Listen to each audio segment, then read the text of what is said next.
And that's the other thing is he also always says these things as if they are a fact.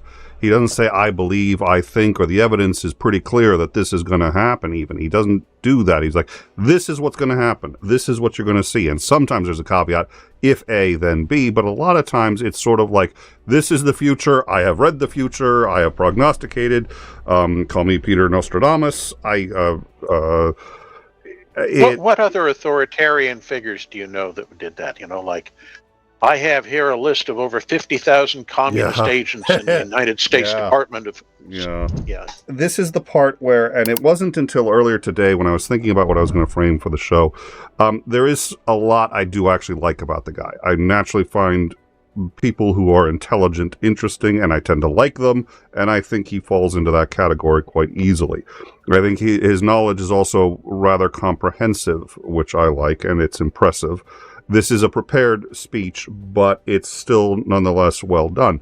The problem is when you take the hyperbole and when you take some of the intellectual shenanigans in together, and the very first tip-off, and I think all three of us, because I discussed it with you guys, for me, when he first started talking, I said, well, the facts as I'm hearing them, he seems to be correct on, for the most part, basically all of it, so why do I not like the guy so much? And I finally put my finger on it. The smartest people I have ever met all guard and hedge practically everything they fucking say. And the reason is because one of the things that comes with experience and with learning things is how much you don't fucking know.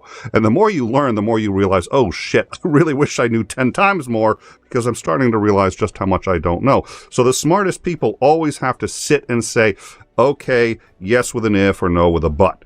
But this happens, and on occasion it's frustrating because I'll ask you, Lance, I'll say, listen, could you tell me X, Y, and Z? And you'll say, and I'm kind of looking for a direct answer.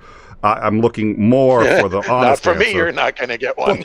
I'm not going to get it. I'm telling you, swords, hands, I'm sick and tired of, but on the other hand. On the other hand, yeah, exactly. Oh, God. Okay, please. This brings up a pretty good point. Also, not directly related to Peter Zeihan and specifically, but in general. Of course, when you talk to people who really know what they're talking about, there usually are quite a few qualifications, and you almost feel like you can't get a straight answer out of them. And it's because they recognize that it's like their single mind cannot hold the complexity and entirety of world economics in their head and be able to shift this one thing here. It's almost like chaos theory. And it's like, well, this one little thing here affects so many other things that you might not even realize that it can be masked as well. So there's unintended consequences that you may never even realize are being caused by something else so it gets so vastly complicated.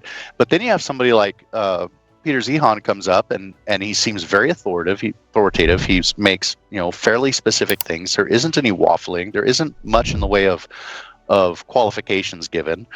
He seems like he knows what he's talking about. He's good at speaking. He's correct about at least enough things. And you're like, okay, well, that's the person I want to follow because I'm getting what I want, which is a straight answer. And the reality is most of the time you don't get straight answers because it's not that clear. Things are just too complicated. There are too many factors at play. And when you introduce people don't always do what is rational. I mean, we should know this by now, especially when dealing with this topic. People don't always do what we would consider to be rational. So I think that's why you get people similar to, not maybe specifically Peter Zeihan, but people like him tend to rise up and get a lot of attention. And a lot of people start following him, and they get that attention because they seem to be giving, no nonsense, just straight up analysis. This is what's going to happen. This is what you can expect. And people really, really like that.